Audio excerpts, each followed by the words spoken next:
Disclaimer: this story is based on real events and deals with sensitive themes such as trust and personal boundaries. It is intended to raise awareness about respecting others and the importance of consent.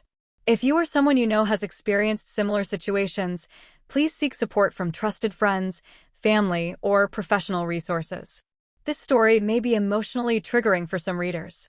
I never imagined that something so simple and ordinary as a massage could change everything I believed about trust. For months, I had been feeling stressed and overwhelmed, work deadlines piling up, family responsibilities weighing heavy, and the constant noise of daily life leaving me exhausted. I was desperate for some peace, some relief. That's why when my friend recommended this massage therapist, I felt hopeful. He was someone I knew, someone I trusted, a friend of a close colleague who came highly recommended for his skill and professionalism. I had met him a few times before, always friendly and polite. Nothing out of the ordinary. His demeanor was calm, reassuring.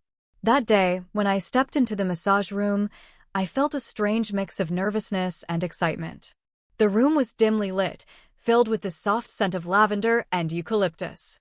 The gentle sound of flowing water played in the background.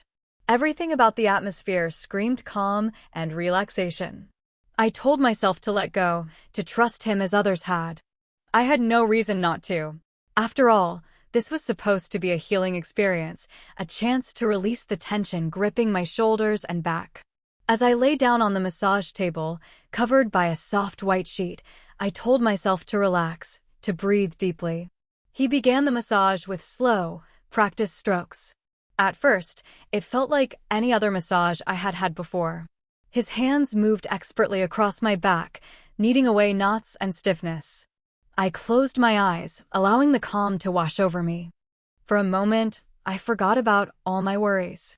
In those early moments, I believed I was safe, that this would be nothing but a professional, peaceful experience. But deep down, a tiny whisper of unease flickered. It was almost imperceptible, like a shadow passing across the sun. I brushed it aside, focusing instead on the trust one placed in him. How could someone I knew, someone I trusted, make me feel anything but safe? Little did I know that my trust was about to be tested in ways I never imagined. That day during the massage would change everything: my sense of safety, my faith in people, and most of all, how I saw him. As the massage session continued, the soothing atmosphere seemed to deepen my sense of calm. The room was filled with a gentle warmth, the faint aroma of essential oils lingering in the air. Soft music played in the background, an almost hypnotic melody that encouraged my mind to drift away from the noise of everyday life. I felt my muscles slowly loosening, the tension melting away under his skilled hands. At first, everything felt professional and safe. His touch was firm yet gentle, each movement deliberate, aimed at easing the knots in my back and shoulders. I trusted him completely, remembering all the times I had heard positive stories from others who had visited him before. The trust one had placed in him was my anchor, steadying me as I relaxed deeper into the experience. I remember the faint sound of his breathing, steady and calm, just like mine. The room was dim, but I could make out his focused expression, as if he was completely absorbed in his work. It made me appreciate his dedication to his craft. But then, subtle shifts began to ripple through the session. His touch, once strictly professional, started to feel different. There was a slight hesitation in some movements, a pause here and there, as if he was trying to decide how far to go. I caught myself wondering if I was imagining things, if my mind was playing tricks on me. At one point, his hands lingered a little longer on parts of my body I hadn't expected, a little too long to be strictly therapeutic. I felt a flutter of unease in my chest, but pushed it aside. After all, wasn't this just part of the massage? Some therapists have different styles, I told myself. His voice broke the silence softly, asking if I was comfortable or if he should adjust the pressure. His tone was kind, reassuring, and I nodded, still trusting him. Yet, deep inside, a tiny seed of doubt had begun to grow. As the massage moved to my shoulders and neck, I became more aware of his closeness. The physical boundaries between us seemed to blur. I felt vulnerable but tried to remain calm, hoping it was just my imagination. In that moment, I never thought to question the trust one had placed in him. I believed in his professionalism, his kindness, and above all, his respect. I told myself to relax and enjoy the moment.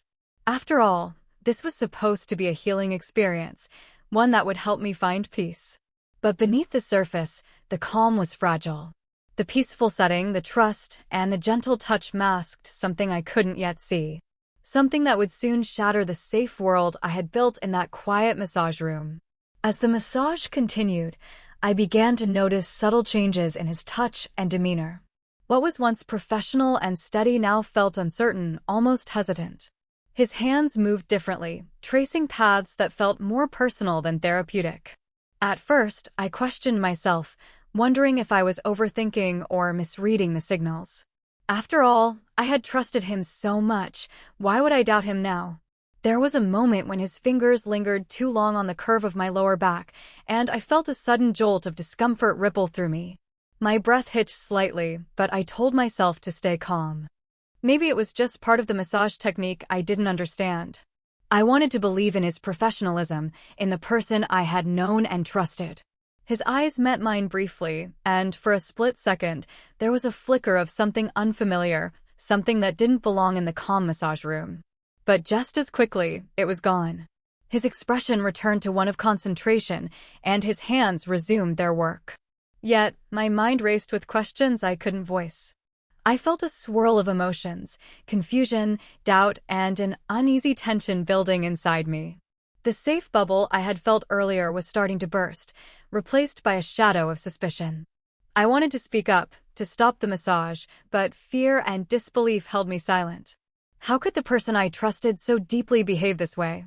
He began whispering soft words, half apologies, half attempts to justify his actions. "Just relax," he murmured. "I'm here to help you." His voice was calm, but there was an edge to it that made me nervous. I wasn't sure if he was trying to comfort me or manipulate my feelings. I closed my eyes, trying to breathe through the confusion. My heart pounded, caught between the urge to flee and the paralysis of shock. This was not what I had expected from someone I trusted so completely. Inside, I grappled with the harsh reality forming before me. The line between trust and betrayal was blurring. The man who was supposed to care for me was beginning to cross boundaries I never thought he would touch. And in that moment, the warm, safe room became a place where fear quietly took root. The moment I had feared but hoped would never come had arrived. His touch changed, no longer gentle or professional, but lingering in places that felt invasive, personal. My body froze, caught in a web of shock and disbelief. I wanted to pull away, to shout, but the shock numbed my voice and rooted me to the table. For a brief moment, the soft music, the calming scents, even the dim light, all the things that had promised comfort, felt suffocating. My mind raced, trying to make sense of what was happening. How could someone I trusted so deeply cross this line? What did this mean about everything I believed in him? His eyes met mine, and for the first time, I saw something dark, a disregard for my boundaries, a selfishness that cut through the trust one had given him so freely. My heart hammered in my chest, a mix of fear, confusion, and hurt flooding through me. I thought about saying something, telling him to stop, but words failed me. My body tensed, every nerve screaming in protest, yet I remained still, frozen by disbelief. I was trapped between wanting to escape and the paralyzing shock of betrayal. In that vulnerable moment, I realized that trust was fragile, something so easily broken, something I had handed over without hesitation, now shattered by a single act. As the minutes dragged on, the violation of my boundaries became painfully clear. The hands that were meant to heal had crossed into a territory I never invited. I felt exposed, vulnerable, and alone, even though he was right there in the room. When the massage finally ended, I felt hollow, like the person I was before had disappeared, replaced by someone who had been forever changed. My mind screamed, my heart ached, and tears threatened to spill, but I held them back. How could I face him? How could I face myself? That day, during the massage, everything changed. The trust one had placed in him, in our relationship, in my own judgment, was broken. And I knew that life as I knew it would never be the same again. The massage ended awkwardly, the calm atmosphere shattered like fragile glass. I quickly pulled the sheet back around me and dressed as fast as I could, my hands trembling and my heart pounding in my chest. Every sound in the room seemed amplified, the rustle of the fabric, his quiet breaths, the faint creak of the door closing behind me. I felt a deep, aching emptiness spread through my chest. The sense of safety I had walked in with was gone, replaced by an overwhelming wave of betrayal and confusion. I wanted to scream, to cry, to run away, but instead, I simply walked out of the room, my steps heavy and uncertain. Outside, the world seemed surreal, too bright, too loud. I felt detached, like I was watching everything from a distance, unable to process what had just happened. Questions flooded my mind. How could he do this? Why did I trust him so blindly? Was it my fault for letting my guard down? I fought back tears as I tried to make sense of my emotions. I kept replaying the moments during the massage, the shift in his touch, the way he looked at me, the feeling of violation that lingered like a shadow. I felt broken, like a part of me had been taken without permission. My thoughts were a storm of denial and reality. Part of me wanted to convince myself that it was a misunderstanding, that maybe I had read too much into it. But the truth was undeniable, the line had been crossed, and my trust was shattered. As I sat alone that evening, I struggled to hold myself together. I felt exposed and vulnerable in ways I had never known before. The man I had trusted, the one who was supposed to help me, had betrayed that trust in the worst way. I realized then that healing would not come from ignoring the pain or pretending it didn't happen. I needed to face it, to understand it, and to find a way to reclaim my sense of self. But in that moment, all I could feel was the raw ache of betrayal. After the initial shock had settled into a dull ache, I knew I couldn't keep the pain bottled up inside any longer. I needed answers, closure, even if it hurt. Summoning every ounce of courage, I reached out to him and asked to meet, needing to confront the man I once trusted. When we met, the tension was thick in the air. His face held a mixture of guilt and defensiveness, eyes darting away when I looked for sincerity. I told him exactly how I felt, betrayed, violated, confused.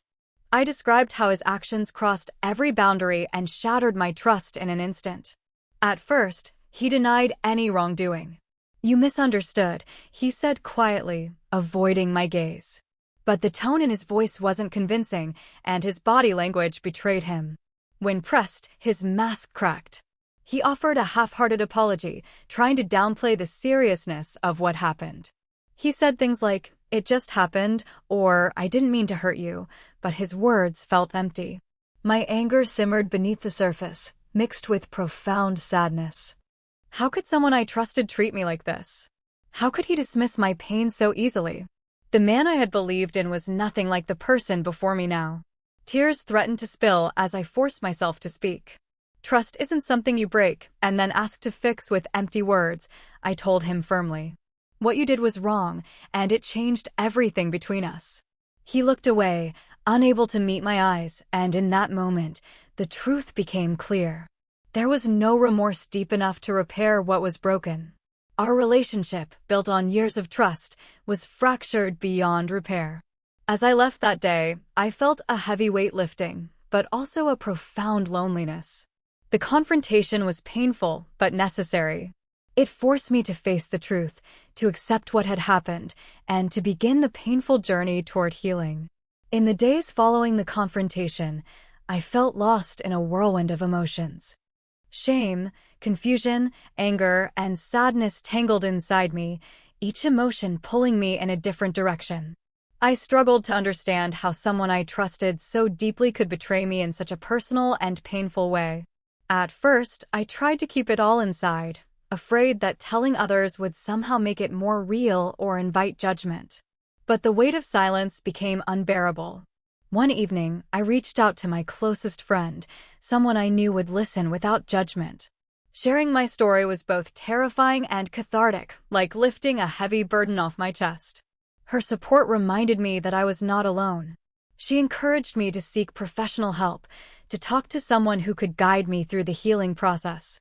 The idea scared me at first, but I realized that healing meant more than just time. It meant actively working to rebuild my sense of self. I began to reflect deeply on the nature of trust and boundaries. How easily they could be broken, but how essential they were to healthy relationships. I understood that my feelings were valid and that it was okay to protect myself moving forward. Slowly, I started taking small steps toward healing, practicing self-care, setting boundaries, and being kinder to myself. Some days were harder than others, and the memories still haunted me. But I held on to the hope that with time, the pain would soften. This journey was not just about overcoming what happened during that massage. It was about reclaiming my life and my dignity. It was about learning to trust again, not blindly, but wisely. Months passed since that day, and though the pain never fully disappeared, I found strength I didn't know I had. Healing wasn't linear. Some days felt like progress, others like setbacks, but each step forward was a victory. I began seeing a counselor who helped me unravel the complex emotions tangled inside me. With their support, I learned to forgive myself for trusting too easily and to understand that the blame lay entirely with him. I discovered tools to rebuild my self-esteem and protect my boundaries. Slowly, I opened my heart again, carefully, cautiously, but with hope. I surrounded myself with people who respected me and valued my well-being. I focused on self-love, reminding myself daily that I deserved safety, respect, and kindness. The experience changed me, but it didn't define me. It taught me to listen to my instincts and to stand firm in my worth. I still carry scars, but they're reminders of my resilience, not my weakness. Looking back, I realize that trust is precious and must be earned and protected. And while I will always remember what happened during that massage, I choose to move forward, stronger, wiser, and ready to reclaim my life on my terms. This is my story, a story of trust lost, pain endured, and healing found. If it resonates with you, know that you are not alone, and healing is possible. We deserve to feel safe and respected, always. 7.